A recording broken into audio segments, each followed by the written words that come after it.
Shah news में आपका इस्तकबाल है। ताज़ा तरीन खबरों के लिए देखते रहिए शाह न्यूज। పాలమూరు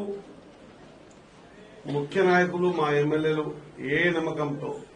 అదే మాదిరిగా పాలమూరు ముఖ్యమంత్రి మన అన్న రేవంత్ అన్న ఏ ఆశతో అయితే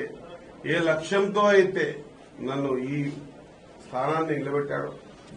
ఏ విషయంలో కూడా వెనక్కి తగ్గకుండా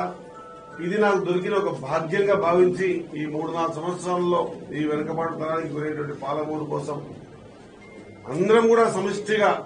కలిసి పనిచేసి ఖచ్చితంగా ఒక మార్కును పాలమూరు ముఖ్యమంత్రి ఉన్నప్పుడు మంత్రి తీసుకునేటువంటి నిర్ణయాలు ఇంత అద్భుతంగా ఉంటాయనేటువంటి ఆలోచనతో బీదాది బీద పూర్ టు పూర్ లబ్దిదారుడు ఆఖరి లైన్ నిలబడ్డ ఆఖరునికి కూడా నేను లబ్ది చేకూర్చాలనేటువంటి ఆలోచన పెట్టుకుని నడిచేదే కాంగ్రెస్ పార్టీ కాబట్టి ఆఖరి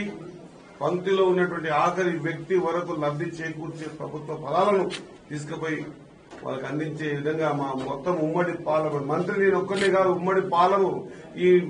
యానిమల్ హస్బెండరీ శాఖ వచ్చింది నాకు కాదు పాలమూరు జిల్లాకు వచ్చింది కాబట్టి పాలమూరు జిల్లా పాడి పరిశ్రమల జిల్లా వెనుకబాటుతనంలో జిల్లా ఖచ్చితంగా ఈ నాకు ఇచ్చిన అవకాశాన్ని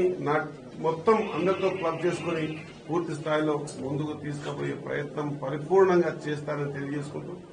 ఇక మిగతా విషయాల్లోకి వస్తే నన్ను దాదాపు 2014 నుంచి 2018 వరకు మొత్తం అందరూ జిల్లా పరిషత్లో చూశారు. ఆ రోజు నా మీద దాడి జరిగినా నా మీద కేసులు పెట్టించినా నన్ను కొట్టించినా బిడబెట్టి బయటికి నూకినా కూడా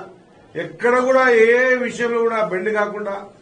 ప్రజలకు అవసరం ఉన్నటువంటి ప్రతి చిన్న విషయాన్ని సందర్భాన్ని కూడా ఆ ఉమ్మడి జిల్లా పరిషత్ ఒక అద్భుతమైనటువంటి ఈరోజు అసెంబ్లీ కూడా అంత గంభీరంగా జరుగుతుందని అంతకంటే గంభీరంగా జరుగుతున్నటువంటి ఉమ్మడి పాలమూరు జిల్లా పరిషత్ మీటింగ్ లో ప్రజల గొంతై